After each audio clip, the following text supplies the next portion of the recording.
بسم الله الرحمن الرحيم.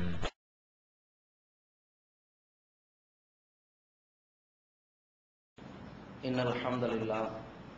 கண்ணியத்திற்குரிய எல்லாம் வல்ல அல்லாஹுவின் நல்லடியார்களே, அல்லாஹு ரப்புல் ஆலமீன் இந்த மனித குலத்தையும் ஜின் வர்க்கத்தாரையும்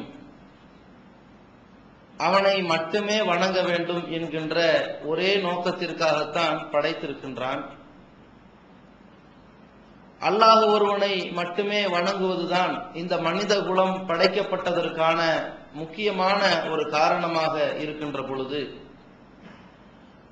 மனிதனிடத்தில் இறைவன் எந்த விதமான பொருளாதார உதவியோ உணவையோ எதிர்பார்க்காத சந்தர்ப்பத்தில், இந்த மனிதன் வாழ்கின்ற அந்த குறைந்த காலகட்டத்தில் 50-60 ஆண்டுகள் வாழ்க்கையில் அவன் இறைவனுக்கு நன்றி செலுத்தக்கூடியவனாக இருப்பானேயானால், இறைவனுடைய கட்டளைகளுக்கு உட்பட்டவனாக கட்டுப்பட்டவனாக அந்த வணக்க வழிபாடுகளை அமைத்துக் கொள்வானேயானால், இறைவன் விதித்த வரம்புகளுக்கு ஏற்றவாறு தன்னுடைய நன்மையான காரியங்களை செய்யக்கூடியவனாகவும் தீமையான காரியங்களிலிருந்து தவிர்த்து கொள்ளக்கூடியவனாகவும் அவன் வாழ்ந்தால், இந்த உலகத்தில் வாழக்கூடிய இந்த மனித குலத்திற்கு நல்லது என்பதை உணர்ந்துதான் இறைவன் வணக்க வழிபாடை இறைவன் ஒருவனுக்கு செய்வதுதான் இந்த மனித குலம் படைக்கப்பட்டதற்கான முக்கிய காரணமாக திருக்குர்ஆனிலே குறிப்பிடுகின்றான். அந்த முக்கிய காரணத்தை, இந்த மனித குலம் படைக்கப்பட்ட இலக்கை மறந்தவர்களாக நம் சமுதாயம் இருப்பதை பார்க்கின்றோம். இந்த உலகத்தில் வாழ்கிற பொழுது நமக்கு உணவு, உடை, தங்குமிடம், இந்த 3 அத்தியாவசியம் இருந்தால் மட்டும்தான் நம்முடைய வாழ்க்கையை அமைத்துக் கொள்ள முடியும். ஆனால் இந்த 3ஐயும் அனுபவிக்கின்ற இந்த மனிதன் இது மட்டுமே நிலையானது என்ற சிந்தனைக்கு போகக்கூடியவனாக, இந்த உலக ஆசாபாசத்தில் மூழ்கக்கூடியவனாக இருப்பதை பார்க்கின்றோம். இந்த பொருளாதாரத்தை எதிர்நோக்கியவனாக இருக்கக்கூடிய இந்த மனிதன், பொருளாதாரம் என்பது நம்முடைய வாழ்க்கைக்கு அத்தியாவசியமானது என்பதை வைத்து எடுத்துக்கொள்ள வேண்டிய மனிதன், இந்த பொருளாதாரம் தான் நமக்கு இந்த வாழ்க்கையில் நிரந்தரமான சொத்து, இது என்றென்றும் நம்மோடு நிலைக்கக்கூடியதாக இருக்கின்றது என்று அதில் அடிமைப்பட்டவனாக இருப்பதை பார்க்கிறோம். அந்த பொருளாதாரத்திற்காக பொய் பேசக்கூடியவனாகவும், பித்தலாட்டம் செய்யக்கூடியவனாகவும், ஏமாற்றுபவனாகவும், மோசடி செய்பவனாகவும், ஊழல் பண்ணக்கூடியவனாகவும், கலப்படம் செய்பவனாகவும், லஞ்சம் வாங்கக்கூடியவனாகவும், இன்னும் இந்த பொருளாதாரத்திற்காக வேண்டி சுயமரியாதையை இழந்து வாழக்கூடியவனாக இந்த மனித சமுதாயம் இருப்பதை பார்க்கின்றோம். இன்னொரு பக்கத்தில் இந்த பொருளாதாரத்தினாலேயே இவனுடைய வாழ்க்கையை அழித்துக் கொள்வதையும் பார்க்கின்றோம்.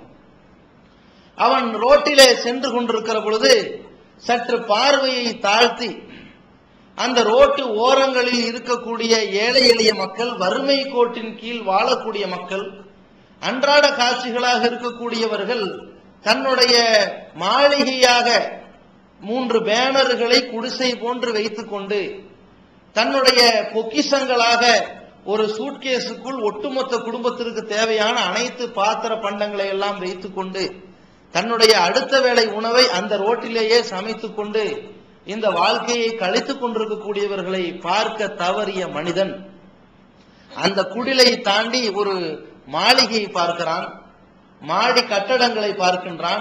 இதை பார்த்துவிட்டு இவனுக்கெல்லாம் சொத்துக்களை அல்லாஹ் குவித்திருக்கிறானே, இவனெல்லாம் கோடீஸ்வரனாக இருக்கின்றானே, இவனெல்லாம் பெரிய செல்வந்தனாக இருக்கின்றானே, ஆனால் இவன் தொழுவது கிடையாது, நோன்பு வைப்பது கிடையாது, அல்லாஹ்வை நம்புவது கூட கிடையாது, இவனுக்கெல்லாம் கொடுத்த இறைவன் நம்மை விட்டு விட்டானே என்று இந்த பொருளாதாரத்தை ஒப்பீடு செய்து யாருக்கெல்லாம் அல்லாஹ் கொடுத்திருக்கின்றான், நம்மை கைவிட்டு விட்டான் என்று தன்னை தானே வருத்திக் கொள்ளக்கூடியவனாக, இந்த பொருளாதாரம் தனக்கு கிடைக்கின்ற பொழுது இது போதாது, இன்னும் வேண்டும், இறைவனை நாம் வணங்கி புண்ணியமில்லை, நமக்கு போதாது என்கின்ற பேராசை கொண்டவனாக அந்த பொருளாதாரத்தை ஈட்ட வேண்டும் என்று சொன்னால், ஒரு நாளைக்கு நாம் 8 மணி நேரம் உழைப்போமா? இல்லை, நமக்கு இது போதாது, 10 மணி நேரம் உழைப்போம். இல்லை, இதுவும் நமக்கு போதாது, 12 மணி நேரம் உழைப்போம். இல்லை எப்படியாவது நாம் உடனடியாக பணக்காரனாகிவிட வேண்டும், எனவே 24 மணி நேரம் உழைப்போம், ஏனென்றால் நமக்கு காசு தேவை என்கின்ற இந்த பொருளாதாரத்திற்கு அடிமைப்பட்டவனாக மனித குலம் இருப்பதை பார்க்கின்றோம். இதன் காரணத்தினால் இவன் அல்லாஹ்வை மறந்து விடுகின்றான், படைத்த இறைவனை வணங்க வேண்டும் என்கின்ற கட்டளையை மறந்து விடுகின்றான். அதை தொடர்ந்து இவன் தன்னுடைய பெற்றோர்களுக்கு செய்யக்கூடிய உபகாரங்களை மறந்து விடுகிறான். தன் மனைவி மக்கள் மீது உள்ள அன்பு பாசம், அவர்களுக்கு செய்ய வேண்டிய கடமைகள், தன் உறவு முறைகளை பேணக்கூடிய வழிமுறைகள், எல்லா விஷயத்திலிருந்தும் கவனமற்றவனாக வாழ ஆரம்பித்து விடுகின்றான். இது ஒரு பக்கம். இன்னொரு புறம் தன்னுடைய இறைவன் விதித்திருக்கின்ற வரம்புகளை எல்லாம் மீற ஆரம்பிக்கிறான். எதற்காக மீறுகிறான்? ஒன்று, பொருளாதாரத்தை ஈட்டுவதற்காக மீறுகிறான். லானல்லாஹு ஆக்கில ரிபா வ மூக்கிலஹு வ காத்திபஹு வ ஷாஹிதைஹி.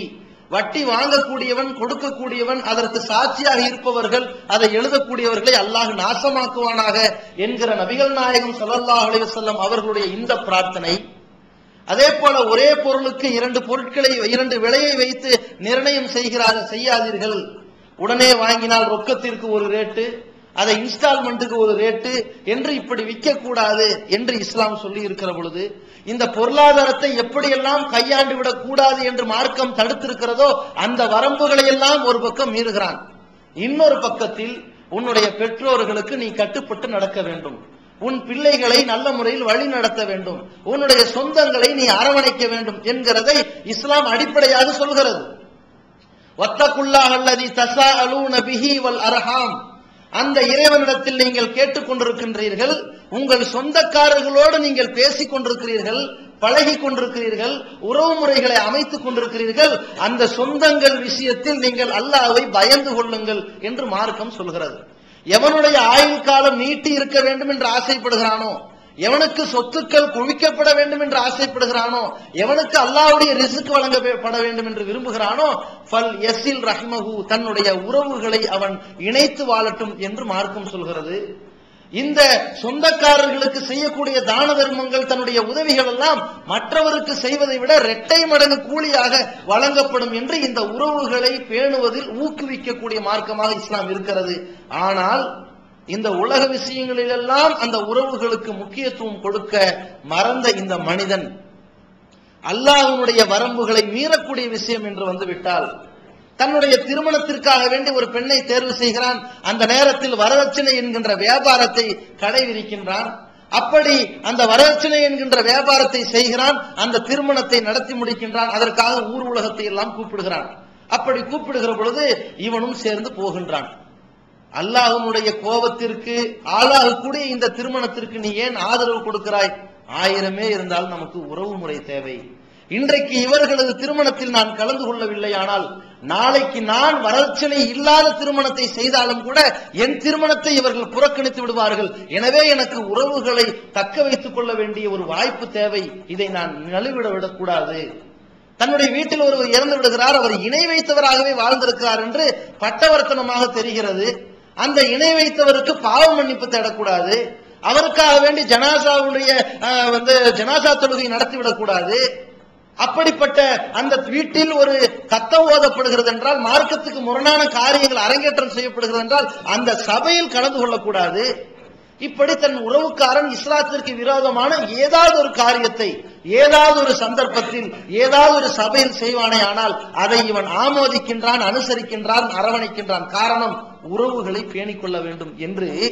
எந்த இறைவன் உறவுகளை பேணிக்கொள் மார்க்கத்திற்கு முரணாக வருகிற பொழுது, லா தாஅத லி மஹ்லூகின் லி மஹ்சியத்தில் காலிக், படைத்த இறைவனுக்கு மாறு செய்யக்கூடிய வகையில் இந்த படைப்பினங்கள் எந்த கட்டளைகள் இட்டாலும் அதற்கு கட்டுப்படாதே என்று எந்த இஸ்லாம் சொல்கிறதோ அந்த இஸ்லாத்தினுடைய வரம்புகளை எல்லாம் மீறக்கூடியவனாக வாழ்வதை பார்க்கின்றோம் இந்த உறவுகளுக்காக வேண்டி.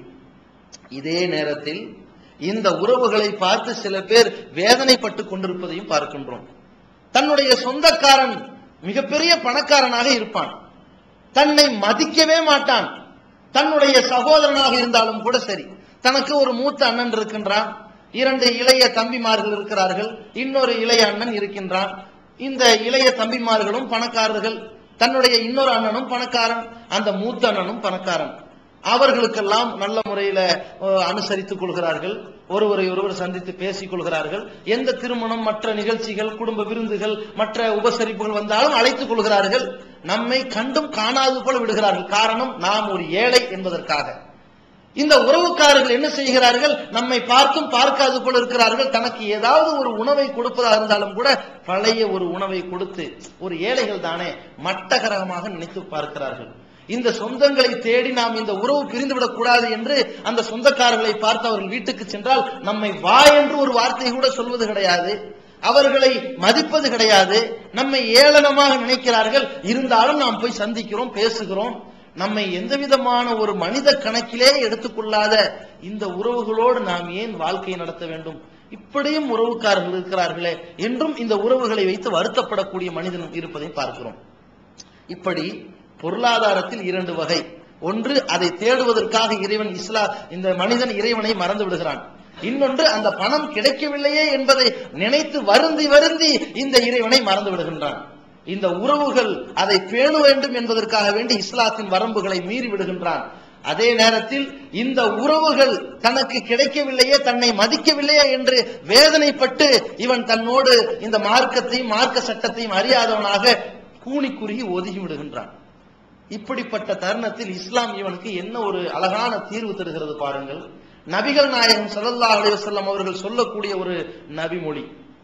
அந்த செய்தி இவனுடைய வாழ்க்கையின் எல்லா நொடி பொழுதிலும் இவனுடைய அனைத்து சிந்தனைகளையும் இறைவனின் பால் திசை திருப்பக்கூடிய வகையிலும், அந்த மார்க்க வரம்புகளை முழுமையாக பேணி வாழ வைக்கக்கூடிய வகையில், தூண்டக்கூடிய வகையிலும் நபிகள் நாயகம் ஸல்லல்லாஹு அலைஹி வஸல்லம் அவர்கள் ஒட்டுமொத்த மனித குலம் எதை நோக்கி சென்று கொண்டிருக்கிறது, எப்படி இறைவனை நம்ப மறுக்கின்றது, இறைவனை வணங்காமல் அவர்கள் திசை திருப்பப்பட்டு போய் கொண்டிருக்கிறார்கள் என்பதை சொல்லி, இவர்கள் எப்படி திருந்துவார்களோ அந்த திருத்துவதற்கான ஒரு வழிமுறையும் அல்லாஹ்வுடைய தூதரவர்கள் ஒரே ஒரு நபி மொழியில அழகா சொல்லி காட்டியிருக்கிறாங்க.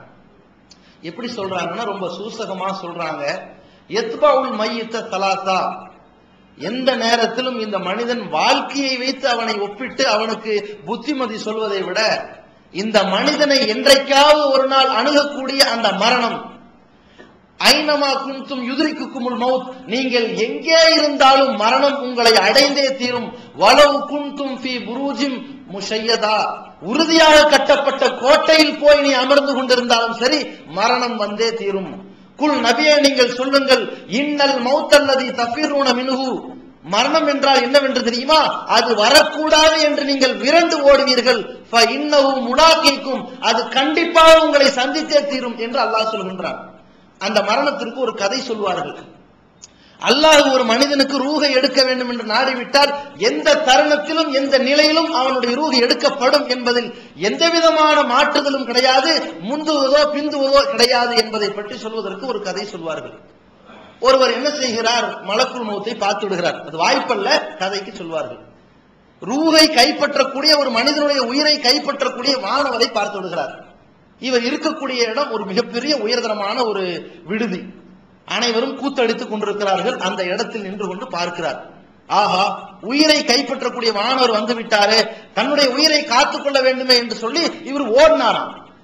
அங்க ஓடி இங்க ஓடி கடைசியில போய் சேர்ந்த இடம் எங்கன்னா, ஒரு கடற்கரை ஓரத்துல ஒரு காடுகள் சூழ்ந்த பகுதிகளில் போய் அங்க நின்றுறாரு. அங்க அந்த வானவர் வந்து நிக்கிறார். ஒரு பெரிய படையும் வந்து நிக்குது. அப்ப இவர் பார்த்து சொல்றாராம், நான் தான் அந்த கூத்து கும்பாலத்துக்கு இடையில இருந்தா என் உயிரை கைப்பற்றிடுவீங்கன்னு பயந்து இங்க வந்துட்டேனே, இங்கேயுமா என்ன வந்து உயிரெடுக்க போறீங்க என்று கேட்கும் போது அவர் சொன்னாராம், நான் உன்னை அந்த சபையில் பார்க்கும் போது ஆச்சரியம் அடைந்தேன். என்னடா இது, இவர் இங்க இருக்கிறாரு, ரப்புல் ஆலமீன் உயிரெடுக்க சொன்ன அந்த இடம் ஒரு அடர்ந்த காடாச்சே, ஒரு கடற்கரை ஓரமாச்சே, இவர் இங்க இருக்கிறாரு, இங்க எப்படி ஒரு உயிரெடுக்க முடியும் நினைச்சேன். அந்த இடத்துக்கு நீ கரெக்டா வந்து சேர்ந்துட்ட, இப்பதான் உயிரெடுக்க வந்திருக்கேன்னு எடுத்தாராம். அந்த அளவிற்கு சொல்வார்கள், இந்த மரணத்தை பொறுத்த வரைக்கும் இவன் எங்க போய் நின்னாலும் சரி எப்படியும் இவனுடைய உயிர் கைப்பற்றப்படும் என்பதை அல்லாஹ் எப்படி விதித்திருக்கிறானோ அது மாதிரி நடந்துவிடும் என்று சொல்வார்கள். அந்த அளவிற்கு இந்த மரணத்தை தான் நபி ஸல்லல்லாஹு அலைஹி வஸல்லம் அவர்கள் மனித வாழ்க்கைக்கு ஏற்றவாறு சுட்டி காண்பிக்கிறார்கள். யத்பவுல் மையித்த ஸலாத்தா, ஒருவன் இறந்து விடுகிறான். அவன் இறந்ததற்கு பிறகு அந்த ஜனாசாவை, அந்த சடலத்தை 3 பின்தொடரும். இஸ்னானி 2 பின்னால் திரும்பிவிடும். வயபுகா வாஹிதுன் 1 மட்டும் அவனோடு ஒட்டிக்கொள்ளும் என்று ரசூலுல்லாஹி ஸல்லல்லாஹு அலைஹி வஸல்லம் அவர்கள் சொன்னார்கள். அப்பொழுதுதான் சஹாபாக்களுக்கு ஒரு ஆச்சரியம். ஏன்னா இப்படி 3 வரும், 2 திரும்பும், 1 இருந்து கொள்ளும்னா அது என்ன? அந்த 3 திரும்பக்கூடிய 2 என்ன, சேரக்கூடிய 1 என்ன எதிர்பார்ப்பு இருக்கும்ல. அதற்கு பிறகு ரசூலுல்லாஹி ஸல்லல்லாஹு அலைஹி வஸல்லம் அவர்கள் சொன்னார்கள், யர்ஜிஉ அஹ்லுஹு வ மாலுஹு. இவன் இறந்ததற்கு பிறகு இந்த ஜனாசாவை கொண்டு போய் அடக்கம் செய்வதற்கு கபரஸ்தானுக்கு கொண்டு செல்வார்கள். அப்படி அடக்கம் செய்யப்படுகிற சந்தர்ப்பத்தில் இவனுக்கு பின்னால் இவன் சொத்துக்கள் வரும், இவனுடைய சொந்தக்காரர்கள் வருவார்கள், 2 பேரும் திரும்பி விடுவார்கள். எந்த பொருளாதாரம் உனக்கு வேண்டும் என்று இந்த உலகத்தில் அல்லாஹ்வை மறந்திருந்தாயோ, லா துல்ஹிக்கும் அம்வாலுக்கும் வலா அவுலாதுக்கும் அன் திக்ரில்லா, அல்லாஹ்வுடைய நினைவை விட்டும் உன்னுடைய பொருளாதாரம், உன்னுடைய பிள்ளைகள் திசை திருப்பி விட வேண்டாம் என்று அல்லாஹ் சொன்னானோ, வமை யஃபால் ذلك, அப்படி திரும்பி போய்விட்டால், அல்லாஹ்வை நீ மறந்து விட்டால், அப்படி புறக்கணிக்கப்பட்டு விட்டால், ஃபஉலாயிக ஹுமுல் காசிரூன், இவர்கள் எல்லாம் நஷ்டவாளிகள் என்று அல்லாஹ் சொன்னானோ, அப்படிப்பட்ட பொருளாதாரம் உன்னை விட்டு திரும்பி போய்விடும். நாம் வாழுகிற பொழுது வேண்டால் இந்த பொருளாதாரம் நம்மோடு வரும், இருந்திருக்கலாம். ஒருவன் பணக்காரனாக இருப்பான், ஒருவன் ஏழையாக இருப்பான், ஒருவன் அடிமட்டத்தில் இருப்பான், ஒருவன் நடுத்தரமாக இருப்பான். ஒருவனுக்கு பெரிய கட்டிடம் இருக்கும், அது சொந்த கட்டிடமாக இருக்கும். ஒருவனுக்கு வீடு வாடகைக்கு இருக்கும், ஒருவனுக்கு அந்த வீடு கூட இல்லாமல் இருக்கும்.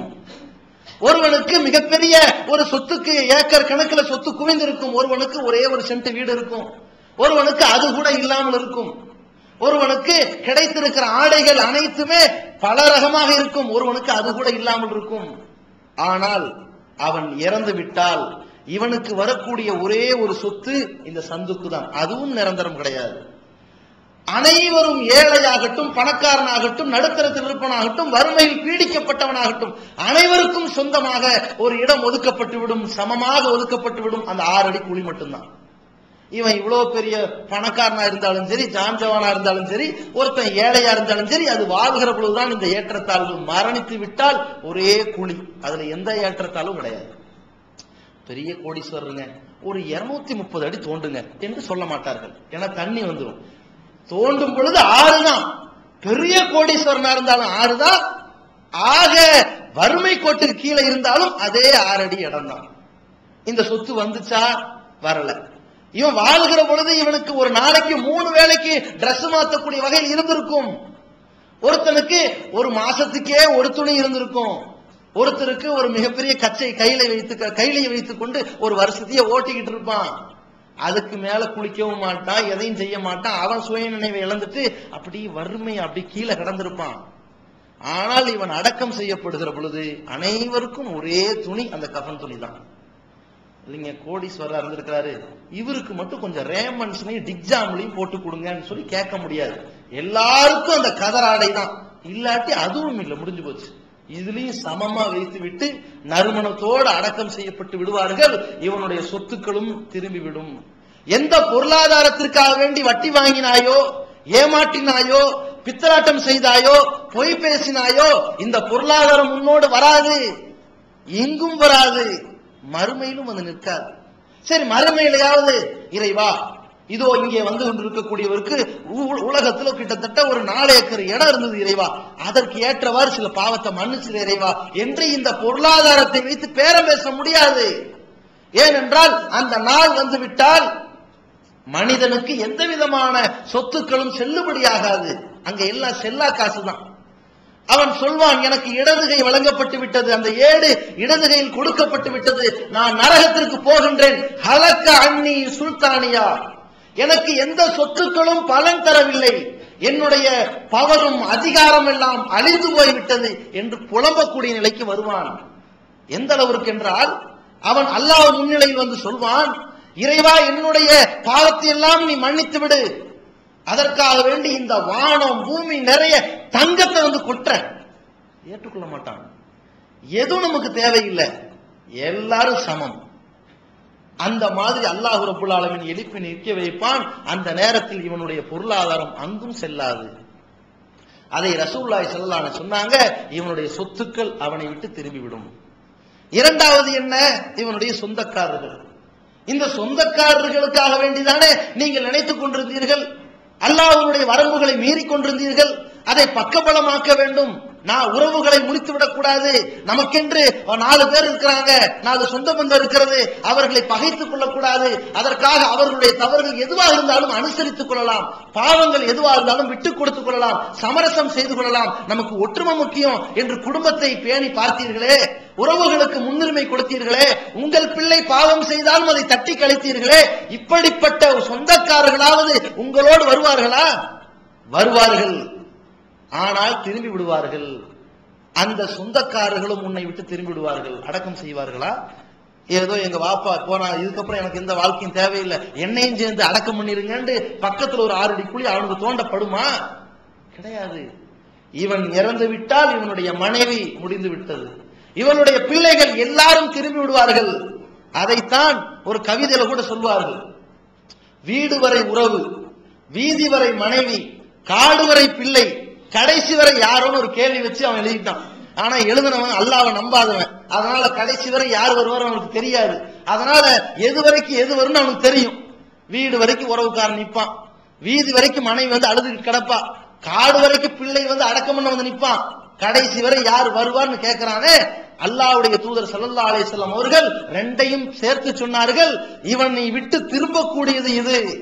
எந்த சொந்தக்காரர்களுக்காக வேண்டி இந்த மார்க்கத்தை பகைத்து கொண்டானோ, அதை ஏற்க மறுத்தானோ, அதில் சமரசம் செய்தானோ, எந்த சொந்தக்காரர்களை இந்த காசுக்காக வேண்டி இழிவாக நினைத்தானோ, இந்த சொந்தமும் இவனை விட்டு திரும்பி போய்விடும். எந்த பொருளாதாரத்திற்காக வேண்டி இவன் அடிமைப்பட்டு கிடந்தானோ, அல்லாஹ்வை மறந்தானோ, தன் குடும்பத்தாருக்கு உபகாரம் செய்யாமல் இருந்தானோ, தன் பெற்றோர் பிள்ளைக்கு செய்ய வேண்டிய கடமைகளில் மறந்தானோ, அந்த பொருளாதாரமும் திரும்பிவிடும். மூன்றாவதாக இவனோடு ஒட்டி கொள்ளக்கூடியது என்ன தெரியுமா? அமலுஹு, அவன் செய்த நற்காரியங்கள் மட்டும்தான் அவனோடு ஒட்டி கொள்ளும், தங்கிவிடும். எதுவரை? இந்த சொந்தக்காரர்களை வைத்து மறுமையில் செல்லாது, இறைவன்கிட்ட பேச்சுவார்த்தை நடத்த முடியாது. யௌம யஃபிருல் மர்உ மின் அஹீஹி, அந்த நாள் வந்துவிட்டால் அந்த நாளின் அந்த படுபயங்கரமான சூழ்நிலையை அல்லாஹ் சொல்கின்றான். அந்த நாளில், அந்த படுபயங்கரமான ஒரு சூழலில் ஒரு பெண் குறை பிரசவத்தில் கூட இந்த உலகத்தில் இறந்திருப்பாளே, குறை பிரசவமாகவே எழுப்பப்படுவாள். அந்த குறை பிரசவத்தில் இருப்பது போல அந்த நிறைமாத கர்ப்பிணியாக சிலரும், அந்த குறைமாத கர்ப்பிணியாக சிலரும் இறந்திருப்பார்களே. இவ்வாறு எழுப்பப்பட்டவர்கள் அந்த குழந்தையை அங்கே ஈன்று விட்டு ஓடுவார்கள். தான் ஈன்ற குழந்தையை பற்றி கூட அந்த பிரசவ வேதனை கூட அவளுக்கு பெரிதாக தெரியாது இந்த மறுமையை விட. அந்த மறுமைதான் அவளுக்கு அவ்வளவு படுபயங்கரமாக தெரியும். ஒவ்வொருவனும் அங்கங்க திரைத்து ஓட ஆரம்பிப்பார்கள். அந்த ஓட ஆரம்பிக்கக்கூடிய சூழலை பார்த்து அல்லாஹ் சொல்கிறான், தரன்னாச சுகாரா, நபியே மனிதர்களை பார்ப்பீர்கள், எல்லாரும் போதையில் மயங்கி திரியக்கூடியவர்களாக இருப்பதை பார்ப்பீர்கள். வமாஹும் பிசுகாரா, ஏதோ ஒரு போதை பொருளை சாப்பிட்டு அதனால் மயக்கமடைந்து போய்க் கொண்டிருக்கிறார்கள் என்று கிடையாது. வலாக்கின் அஸாபல்லாஹி ஷதீத், அல்லாஹ்வுடைய வேதனை அவ்வளவு கடுமையாக இருக்கிறது, அதனால் மயங்கி கிடக்கிறார்கள் என்பதாக அல்லாஹ் சொல்கிறான். அப்படிப்பட்ட ஒரு நாளில் சூரியன் 1 மைல் தூரத்திற்கு அருகாமையில் வைக்கப்படுகிற பொழுது அந்த வேர்வை துளி, இவனுடைய உடலிலிருந்து வெளிப்படுகின்ற இந்த வேர்வை துளி, கோடான கோடி மக்களுடைய இந்த வேர்வை துளி ஆறு போல கடல் போல வருகிற பொழுது சிலருக்கு கரண்டை கால் வரை இருக்கும், சிலருக்கு முட்டிக்கால் வரை இருக்கும், சிலருடைய நற்காரியங்களுக்கு அவருடைய தோல் புஜம் வரை இருக்கும், சிலருடைய நற்காரியங்கள் அவ்வளவு குறைவாக இருந்தால் அவனுடைய மூக்கு வரைக்கும் நிற்கும், தத்தளித்துக் கொண்டு இருப்பான். அந்த மாதிரி ஒரு மறுமை நாளில் தான் அல்லாஹ் ரப்புல் ஆலமீன் குறிப்பிடுகிறான், யௌம யஃபிருல் மர்உ மின் அஹீஹி, அவன் தன் சகோதரனை விட்டு, உம்மிஹி வ அபீஹி, தன் தாய் தந்தையை விட்டு, வ சாஹிபத்திஹி வ பனீஹி, தன் மனைவி மக்களை எல்லாம் விட்டு விரண்டு ஓடுவார்கள் என்று அல்லாஹ் சொல்கிறானே. இந்த சொந்தம் அவனுக்கு பலன் தராது. இவன் பிள்ளை சிபாரிசு செய்ய முடியாது, இந்த பெற்றோர் அவனை கரை சேர்க்க வாய்ப்பில்லை. இப்படிப்பட்ட ஒரு நாளில் இவனோடு நிற்கக்கூடியது, அந்த மன்னரையில் இவனோடு சாட்சி சொல்லக்கூடியது இவனுடைய நற்காரியங்கள் தான். இந்த கடைசி வரை யாரோன்னு கேள்வி கேட்டானே நபிகள் நாயகம் ஸல்லல்லாஹு அலைஹி வஸல்லம் அழகான பதில் சொன்னார்கள். கடைசி வரை இவனுடைய அமல் இருக்கும், அந்த அமல் தான் மன்னரையிலும் இவனை காக்கும், அந்த அமல் தான் மறுமையிலும் காக்கும். நபிகள் நாயகம் ஸல்லல்லாஹு அலைஹி வஸல்லம் அவர்கள் சொன்னார்கள், நல்லவர்களை அவர்களுடைய உயிரை கைப்பற்றக்கூடிய வானவர்கள் வருவார்கள், அந்த உயிரை கைப்பற்றுவார்கள். அது ஒரு நீண்ட நெடிய ஹதீஸ். அந்த கைப்பற்றிய வானவர்கள் கொண்டு போவார்கள். 7 வானம் கழித்து அதற்கு பிறகு இவனுக்கு இல்லையுங்கிற ஏட்டில் இவனுடைய ரூஹ் பதிவு செய்யப்படும். பிறகு அந்த ரூஹை இறைவன் பர்ஸக் என்ற ஒரு திரைக்கு அப்பால் மண்ணுலகமாக வேற ஒரு உலகத்தில் வைத்துக் கொண்டு இந்த மன்னரை வாழ்க்கையை துவக்க செய்வான். அந்த மலக்குமார்கள் இவன்கிட்ட விசாரணை செய்வார்கள். அந்த விசாரணைக்கு இவனுக்கு சரியான பதிலை சொல்வான். பதிலை சொன்னதற்கு பிறகு இவனுக்கு முன்னால் இவனை போலவே ஒரு மனிதர் வந்து நிற்பார். அழகான தோற்றத்தோடு, பார்ப்பதற்கு இவரை போலவே வந்து நிற்பார். இவர் பார்த்துவிட்டு, உங்களை பார்த்தால் என்னை பார்ப்பது போல இருக்கிறது, என்ன நீங்க, யார் நீங்க என்று கேட்பார். அப்படி கேட்கும் பொழுது அங்கே சொல்லப்படும், அமலுக்க சாலிஹ், நான் தான் உன்னுடைய நல்ல அமல் வந்திருக்கின்றேன் என்று சொல்லப்படும். அப்பொழுது மலக்குமார்களுக்கு உத்தரவிடப்படும், இதோ இவருக்காக வேண்டி சொர்க்கத்தை திறந்து வையுங்கள், அந்த பூங்காற்று வரட்டும், அந்த வாடையோடு அவன் நிம்மதியாக உறங்கட்டும் என்று சொல்லப்படுகிற பொழுது அவன் சொல்வான், ரப்பி அகிமிஸ்ஸா, இறைவா இப்படிப்பட்ட நிம்மதியான வாழ்க்கையா, உடனடியாக நீ மறுமையை கொண்டு வந்து விடு என்று அவன் கேட்பான், உறங்கி விடுவான். அதே போல காபிர்கள், அந்த நற்செயலை மறந்தவர்கள், படைத்த இறைவனுக்கு செய்ய வேண்டிய கடமைகளை பின்தள்ளியவர்கள், இவர்களை எல்லாம் அந்த மலக்குமார்கள் உயிரை கைப்பற்றி கொண்டு செல்வார்கள். சிஜ்ஜின் என்ற ஏட்டில் பதிவு செய்வார்கள். பிறகு விசாரணை நடக்கும். அந்த விசாரணையின் பொழுது அனைத்து கேள்விக்கும் அவன் தவறான பதிலை கொடுப்பான். பதிலை கொடுத்ததற்கு பிறகு இவனுடைய அந்த மன்னரை வேதனை ஆரம்பமாகிவிடும். அந்த வேதனை ஆரம்பத்திற்கு முன்னால் பார்ப்பதற்கு இவனுடைய முகமே அவ்வளவு அருவருக்கத்தக்க வகையில் படு கொடூரமாக கொண்டு வந்து நிற்க வைக்கப்படும்.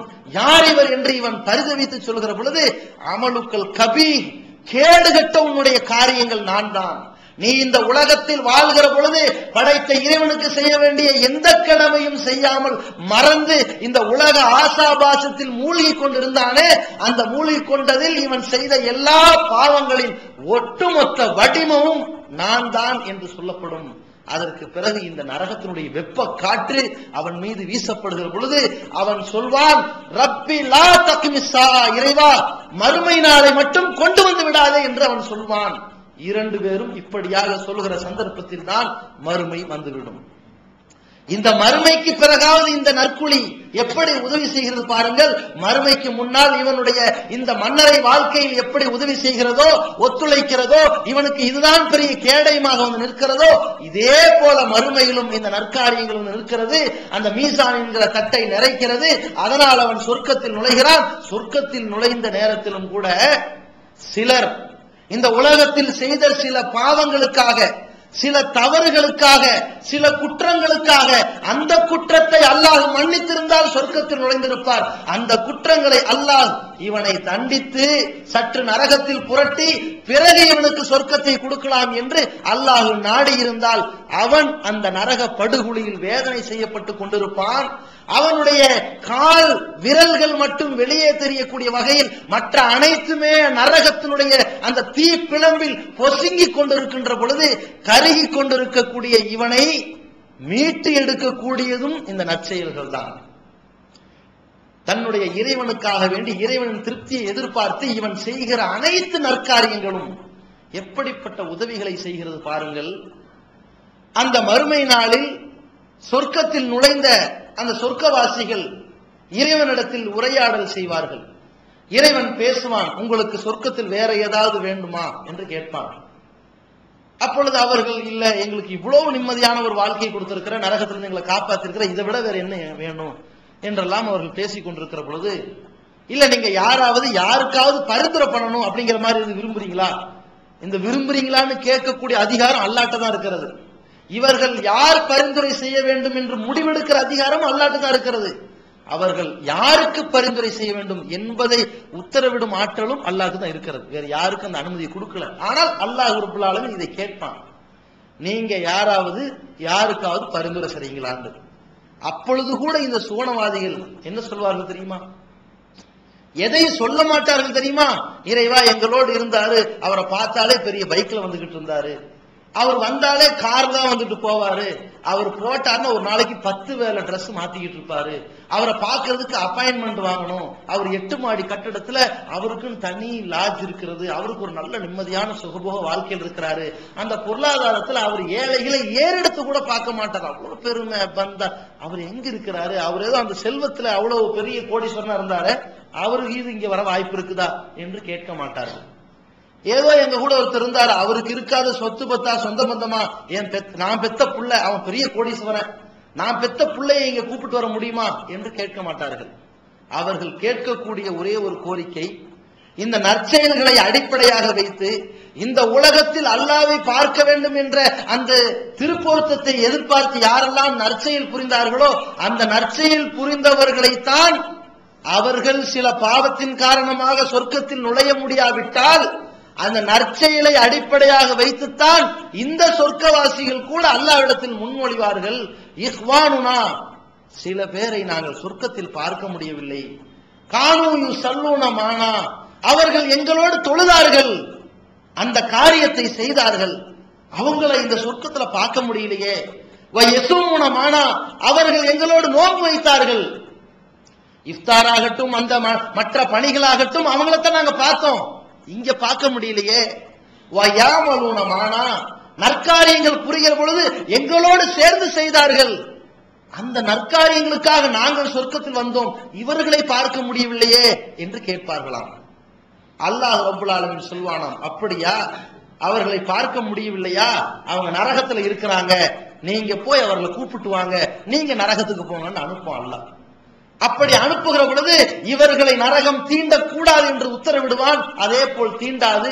இவர்களை அனுப்பும் போது அல்லாஹ் சொல்வான், யாருடைய உள்ளத்தில் ஈமான் இருக்கிறதோ, அதான் முக்கியம், அந்த இணை வைப்பு இல்லாமல் இருக்க வேண்டும், அவன் நற்காரியங்கள் செய்திருக்கலாம், அந்த நற்காரியத்திற்காக வேண்டி அவனை கூப்பிட்டு வர வேண்டும் என்றால் அவன் ஏகத்துவாதியாக இருந்திருக்க வேண்டும், இணை வைக்காதவனாக இருந்தால் அவனை போய் கூட்டிட்டு வாங்க என்று அனுப்புவார்கள்.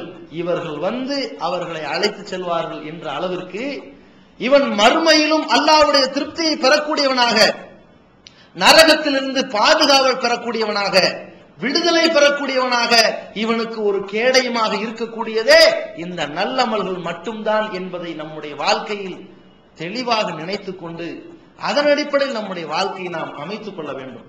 இந்த நற்செயல்கள் மட்டும்தான் நாம் அடக்கம் செய்யப்பட்டதற்கு பிறகு தொடர்ச்சியாக வரும். ரசூலுல்லாஹி ஸல்லல்லாஹு அலைஹி வஸல்லம் அவர்கள் சொன்னார்கள், ஆதமுடைய மகன் சொல்கிறான், என்னுடையது என்னுடையது, என்னுடையது என்னுடையது என்று சொல்கிறாயே, உன்னுடையது எது தெரியுமா? நீ உண்டாய், உண்டு கழித்தாயே, அது உன்னுடையது. இப்ப சொல்லு பார்ப்போம், எனக்கு சொந்தமானது 4 பிளஸ் ஓட்ல நிறைஞ்சு கிடக்குது, சொல்ல முடியுமா? அதை திரும்பி பார்க்கவாவது இவனுக்கு விருப்பம் இருக்குதா? அதை தொடுவதற்காவது இவன் யோசிப்பானா? பாருங்க, இது உன்னுடையது. அதே மாதிரி நீ எதை போட்டாயோ உடுத்தினாயோ, உடுத்தி கிழிஞ்சதல்லவா, அது உன்னுடையது. அதை வைத்து பெருமை அடிக்க முடியுமா? எனக்கு 1 கிலோ காய்லான் துணி இருக்கிறதுன்னு சொல்ல முடியுமா? முடியாது. 3வது, பொருளாதாரத்தில் நீ நல்ல வழியில் செலவழித்தாயே, அது உன்னுடையது. இந்த செலவழித்த இந்த நற்செயல் இது உன்னுடையது. இந்த நற்செயலை கொண்டு வந்து காட்டு மறுமையில் அந்த நற்செயலுக்காக வேண்டி அல்லாஹ் ரப்பல் ஆலமீன் சுவனத்தை தருவான். அதை நபி ஸல்லல்லாஹு அலைஹி வஸல்லம் அவர்கள் அழகான முறையில் மக்களுக்கு எடுத்து சொன்னார்கள். இந்த உலகத்தில் வாழ்கிற மனிதன் இந்த பொருளாதாரத்திற்காகவும் இந்த சொந்தக்காரர்களுக்காக இந்த மார்க்கத்தை மறந்துவிடக் கூடாது, படைத்த இறைவனை மறந்துவிடக் கூடாது, இறைவன் விதித்த வரம்புகளை மீறிவிடக் கூடாது என்பதை இஸ்லாம் எந்த அளவிற்கு இந்த மனிதன் இறந்ததற்கு பிறகு நடக்கக்கூடிய இந்த அறிவுரை வைத்து சொன்னார்களோ அதே மாதிரி நம்முடைய வாழ்க்கையை சிந்தித்து பார்க்க வேண்டும். நாம் ஒரு நாள் ஜனாசாவாக ஆக்கப்படுவோம், நம்மை 4 பேர் சுமப்பார்கள், நமக்கு கஃனிடுவார்கள், நம்மை தங்க வைக்கிற இடம் நாம் சம்பாதித்த வீடு கிடையாது, சேர்த்து வைத்த வீடு கிடையாது. வெளிநாட்டிலிருந்து வரக்கூடியவனு கூட ஒரு உதாரணம் சொல்வார்கள்.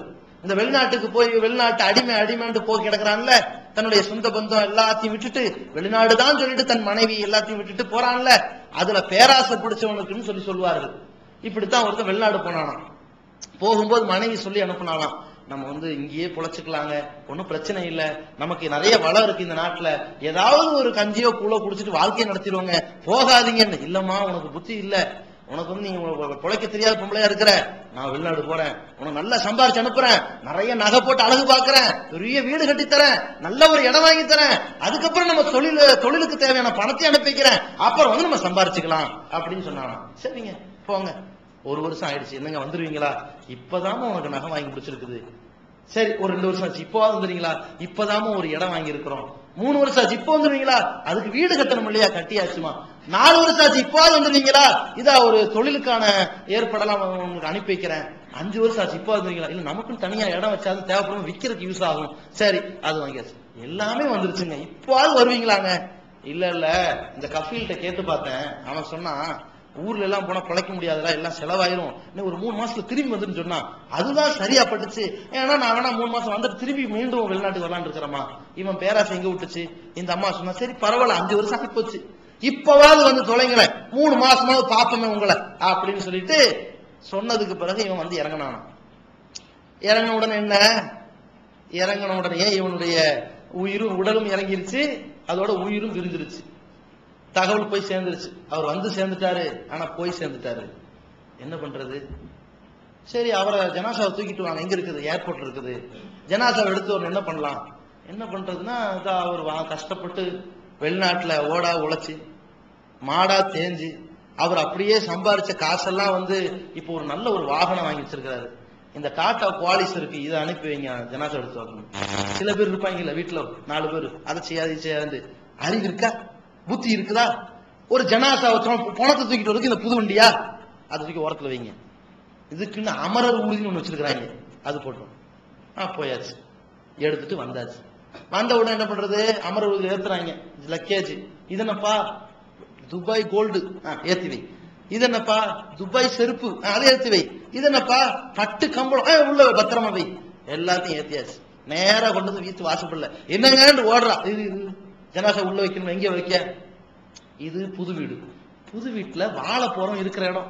செத்த பணத்தை கொண்டு வந்து புது வீட்டுல வைப்பாங்களா? ஒரு குடிசை வீடு இருப்பாங்க, அந்த ஆளுது, அங்க போய் வைங்க. தூக்கிட்டு போய் வச்சாச்சு. வேற என்ன பண்றது? அந்த நகையை கொண்டு வந்து அந்த பெட்ரூம்ல உள்ள லாக்கர்ல வைப்பா. அந்த துணிமணியை கொண்டு வந்து வேற அந்த இடத்துல ரூம் வைப்பா, ஷோகேஸ்ல வை. ரைட். வேற என்ன? சப்பல், அதெல்லாம் உள்ள எடுத்து வச்சிரு. இவர்கிட்ட என்ன இருக்குது?